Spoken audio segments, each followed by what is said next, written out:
This video is going to go over the real-time bend RTC model, and there's actually only one GE number 2045 that has this. I don't know why this is minimized. Let's try this again. So yeah, it's 125 or 2045. And I've selected just a blank AL1, and let's figure this thing out. Okay, so bend length.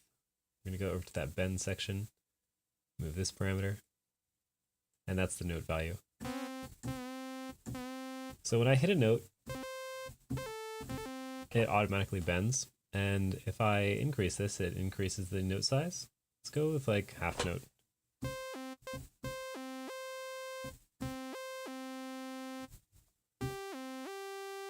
And every note that I hit, it actually bends back to the previous note. So if I hit, so the last thing that I hit was a G. If I hit the C above that, it bends back down to that.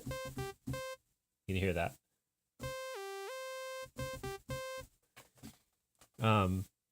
So bend length is just the amount of time that that bend takes, obviously specified by the tempo.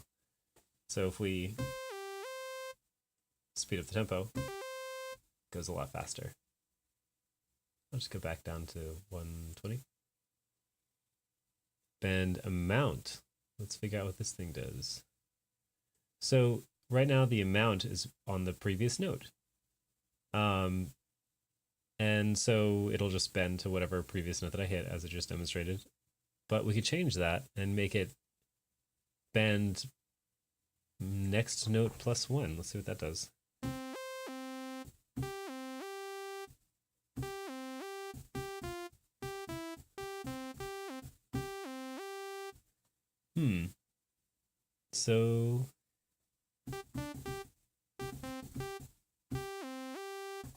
So I can't really tell. It doesn't really seem to. Let's try next note plus 2.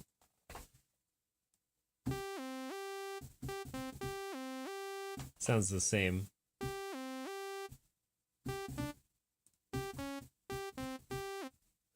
Huh.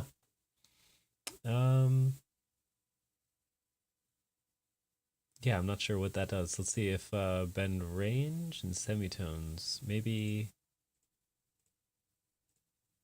So semitones 24 versus 12.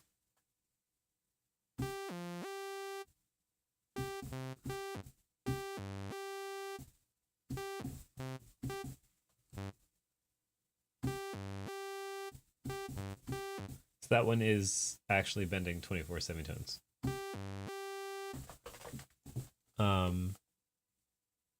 But if I switch it to 12,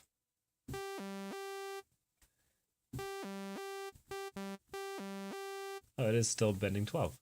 I guess it kind of resets the bend. Let's see if I hit a different note, if it resets the last note played.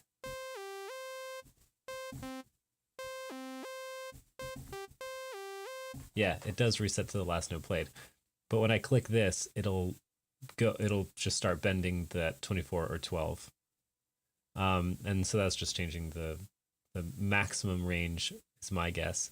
Let's see if I hit a whoops. If I have it at 12 and then I hit this like C3 here. And then I hit an octave and a fifth above that. Yeah, that only went 12 semitones. Now if I switch to 24 and I hit this C, whoops, let me hit this C, and then hit this G. It still went 24.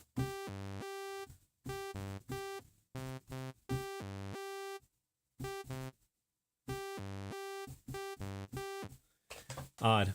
I don't know why it's doing that. So I guess this thing locks it to bend 24 semitones instead of necessarily changing the range, because when it's on 12, it bends to the last note. Let's put this this one back on previous note and see if that changed anything. Also, let's switch this to 5 real fast. Let's see what this does.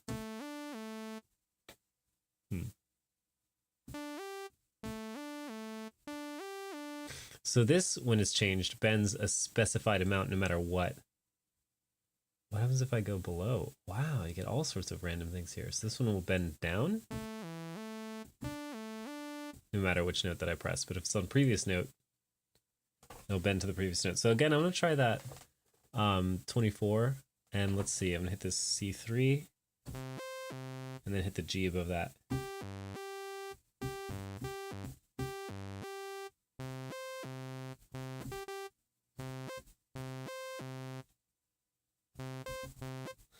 Still bending 24 when this one's on. I wonder if that's a glitch or if it's supposed to be like that. So even though it's on previous note, if this bend range in semitones is flipped on, it will always bend an octave for whatever reason.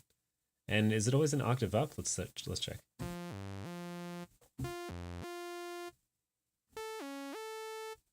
What? Okay, so that did go down to the last note. Oop.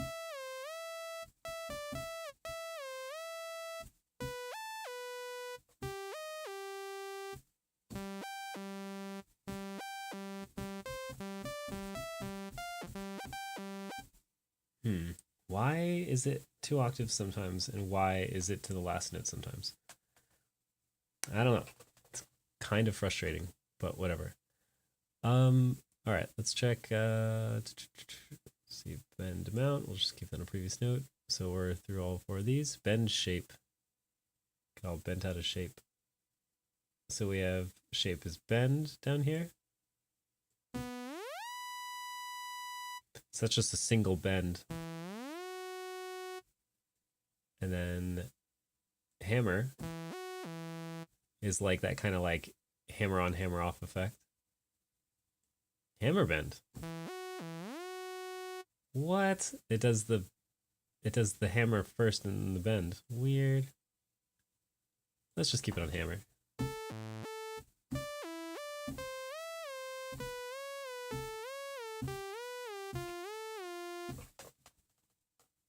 Bend direction to from.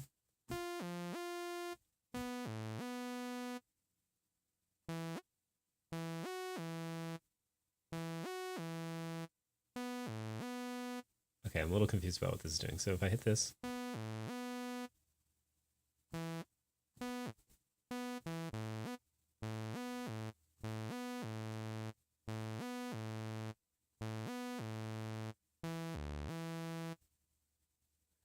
so that's interesting. So let's say that I go from here. I'm gonna hit a third.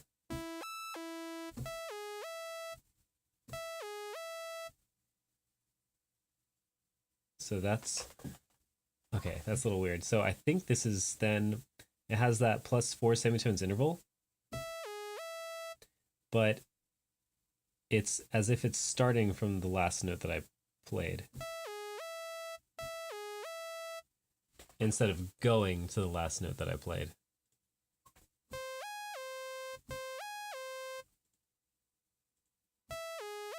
Yep.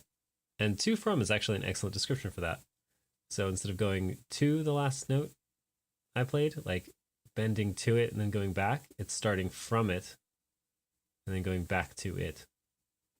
I wonder how that would sound. Let's increase the note length a little bit, at least a quarter note, and then start kind of riffing on this and see how that changes the riffing.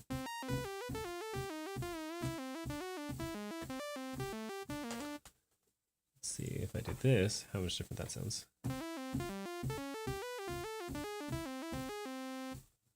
They both sound kind of bad.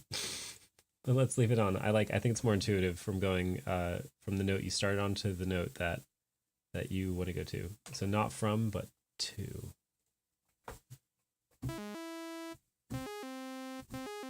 Excellent. Bend alteration. Alternating. So that just alternates between to and from. It's as if it toggles the switch every time you press it. I'm hitting the same note, and it's doing 2 different effects per notes. What happens if I hit chords while I'm doing that? Weird. Let's take that off. And then we have bend release delay. What is this? Release delay. What are you? What are you doing? Oh, it holds the note down for a little bit. Wow. So I guess that makes it a bit easier to like to riff with then. So let me go to like eighth notes.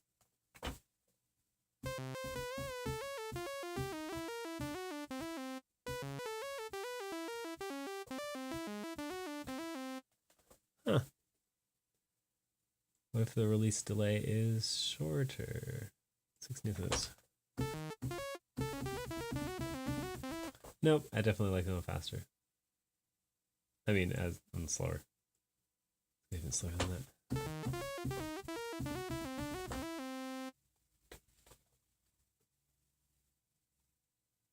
Band start. It's pretty obvious.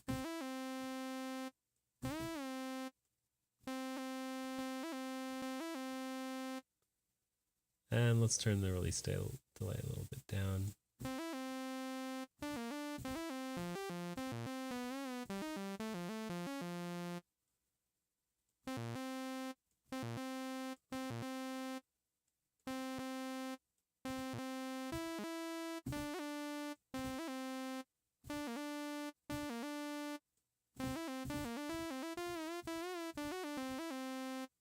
Nice. Bend triggered by velocity is obvious. It turns up that velocity parameter, goes all the way. It brings the bottom velocity up to 93, which means it won't do anything. Oh, the hold actually still works. Till I hit a note past 93. And then it starts doing the bending. Bend on release. Sure.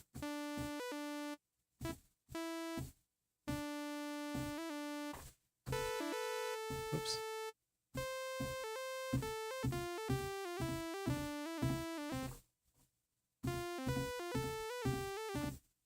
That's weird.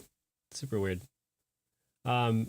I do a physical release off the key. It holds because of the release delay for this amount of time, and then during that time is when this kicks in. Let's take it off. Bend n%. Oh, let me take off velocity. There we go. And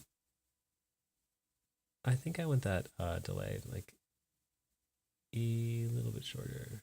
There we go. And let's see. Bend n%. So that's just controlling the length of time of the bend. So the percentage, I believe, is based on the note value. Let's see. Effects control envelope on off. Doesn't sound like that effects control envelope is really doing anything. It's CCO2, which is, I don't remember. So let's find out. Here we are. Calculations, Kronos, CC's, CCO2. Minus Y backwards towards the player. I don't have that patched into anything. So let's patch into something. So it's JS minus Y. We'll just do it on the filter. I mean, it's easy. Filter modulation. And then I have filter A. Let's see. JS minus Y, CCO2, and then I want that intensity, I guess, negative all the way. You can actually see my modulations getting in the way of the envelope modulations.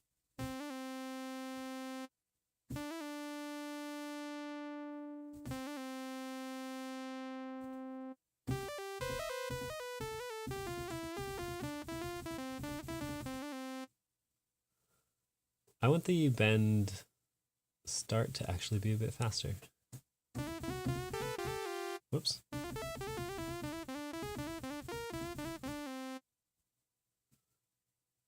And I want the ends to be faster too.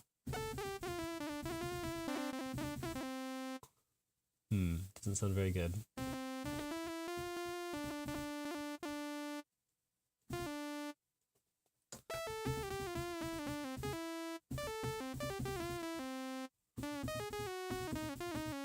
Try this.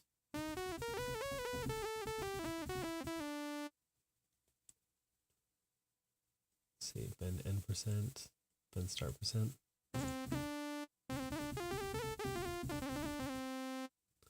It's a bit tricky to get these kind of aligned right.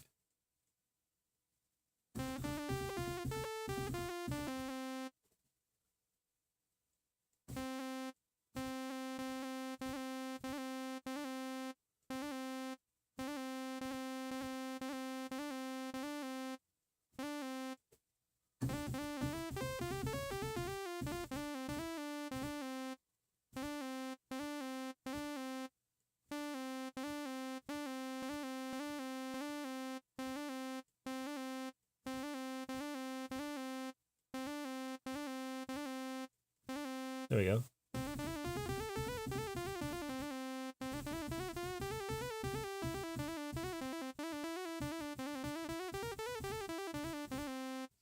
Still doesn't sound very good, but let me, let's see, bend amount parameter, what was that again? That was the previous note. I do want it on that. What did I want to change? The release delay. Let's put that on pretty fast. All right, let's put that on a lot slower then.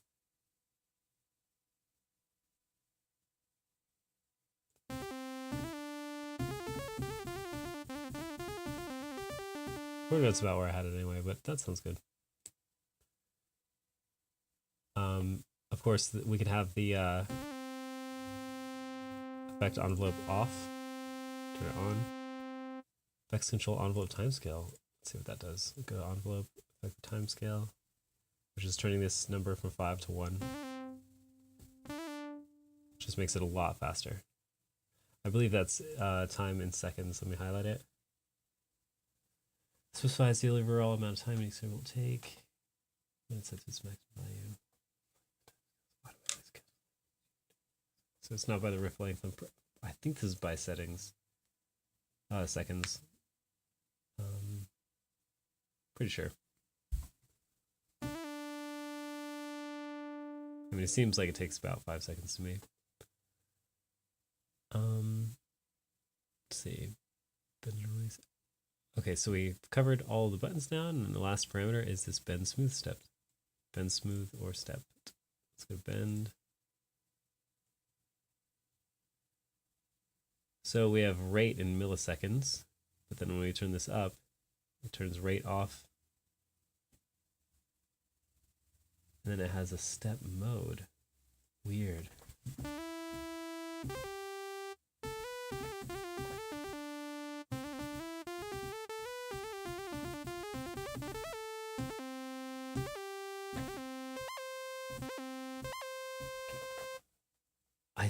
Okay, let me see this. Stepped fourth. What if I go like whole?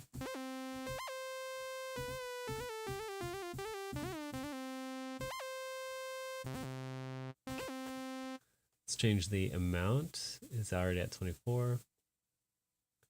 That's weird because it doesn't sound very stepped at all.